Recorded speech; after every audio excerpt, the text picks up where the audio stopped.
Ukienda huko utanyang'anywa tiketi ipewe mtu mwingine.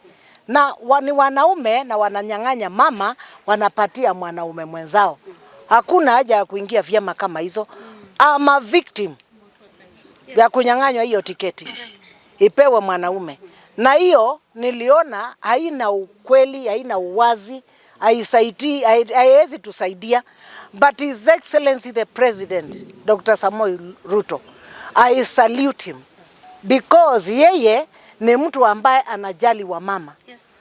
Mimi aliniona na sikuwa na chama ya UDA na akaniona na akanichukua na. Nyinyi wanaume hamwezi jua vile wamama tunateseka na barabara mbaya. Ukienda kuzaa unasikia mtoto ni kama atatoka kwa mdomo bana. Lakini yeye ametujali. Sasa mama akiumwa ni fua hospitali. Unapata SHA, unatibiwa. Hata wale ambao hawazi afford insurance zile expensive.